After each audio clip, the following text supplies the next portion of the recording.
Good evening. I'm Mr. Harris. If you're new to the channel, then you won't necessarily know that I mainly do maths lessons, but I want to do something a bit different this evening, and I hope that it's useful to some students. I wanted to talk briefly about a small element of mental health. I'm only going to talk for 15-20 minutes, and I'm not going to be making lots of silly jokes and things like my math lessons often do. But I think it's important, and I wanted to share something myself with people so that they can learn, so that they can develop skills, and so that they can improve. I'm not expecting anyone to watch this live. The reason I'm doing it live is twofold. Number one, if I'm doing it live, it's happening. I can't get out of it. I can't decide to change my mind or anything. It's kind of I'll talk more about it, but it's something that scares me, so I'm going towards it. But also, I want to get it up there so that people can then access it when it's useful to them. And it's late at night, 9:25. People will be busy doing other things. So I don't expect people to watch it. That's absolutely fine. But if you come across this later and it's useful, then fantastic. If it's not useful, then no worries at all. So what I've done is I've prepared a brief presentation about fear. The reason I'm doing a presentation about fear is because I've been feeling some fear recently. I've got some things coming up that are life-changing. Those people who've been listening to my videos recently will know that I'm about to have a baby, and it's a difficult time. We've got various different things going on, and there's lots of elements to it that are unknown and lots of difficulties.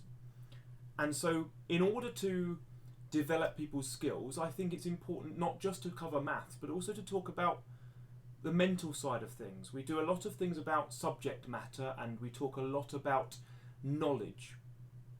But I want to discuss something that's important, and it's personal. I apologise to those parents if they're coming across this and they're thinking, oh, this is a bit too close to home. I absolutely understand and support you if you feel actually you'd like to watch this first and you decide it's not something you want your child to watch. I respect that, but I think it's something useful for all students to learn about. So we're often told, don't be afraid. People say to you, don't be afraid, don't be scared. And I think that's actually wrong. I think it's okay to be afraid. I think, as it says on the slide, fear is an emotion, but it's natural. It keeps us safe. We're born with a fight and flight response. We are born to be afraid of certain things and to avoid danger and risks. Some things we should be afraid of. We should be afraid of being silly near the edge of high buildings. We should be afraid of some elements, but it's also a learnt defence. We sometimes learn that there's a danger associated with something, so we avoid it. Fear is just trying to keep us away from danger. So, for example, we might be scared of things that have caused us bad feelings in the past. Maybe we did a presentation and got laughed at, and we ended up fearful or scared of those things. So we look at those different things, and we are able to overcome those things.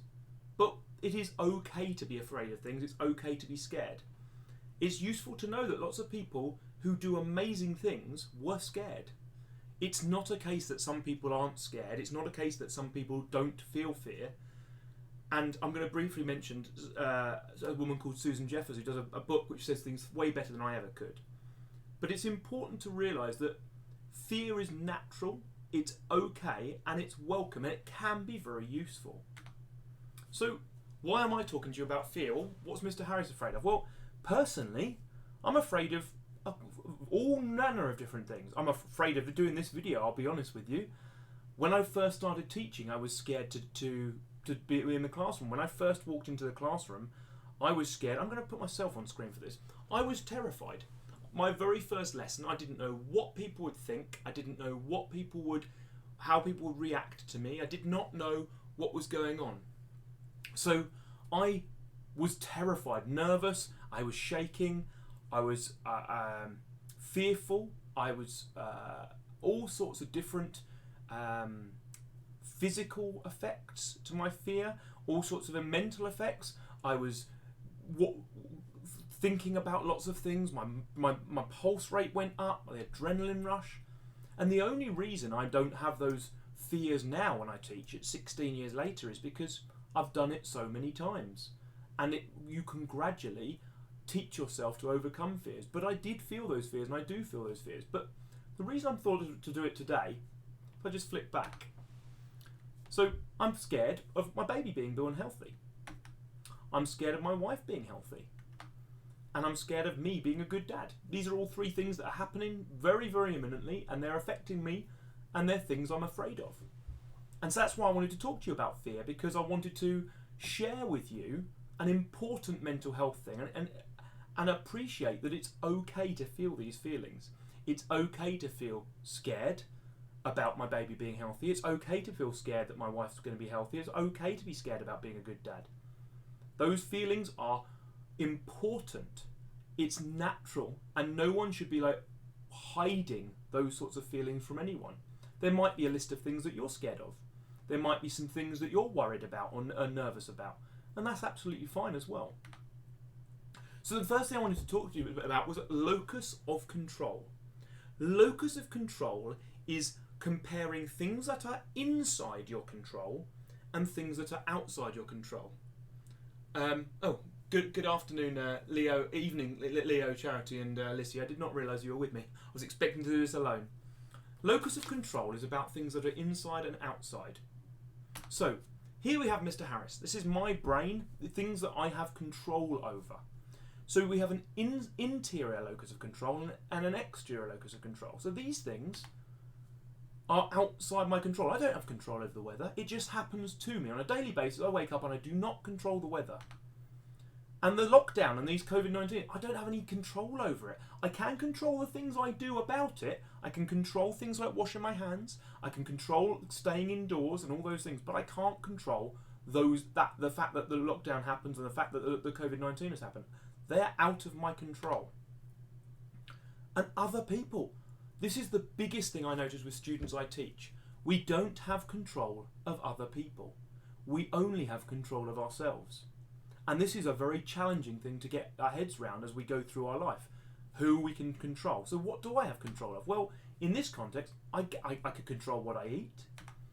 I can control what I do. So today, I got up, tidied my office because I could control it. I wanted to do something to give myself a change, a good mood. So I did so. What I focus on.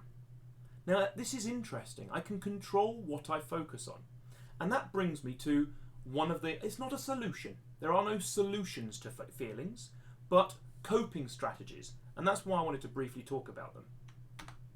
So I did mention earlier a book by Susan Jeffers called Feel the Fear and Do It Anyway. She is a very, very good book, well worth a read. So if you're looking to read something, this is a book I would recommend to a lot of people.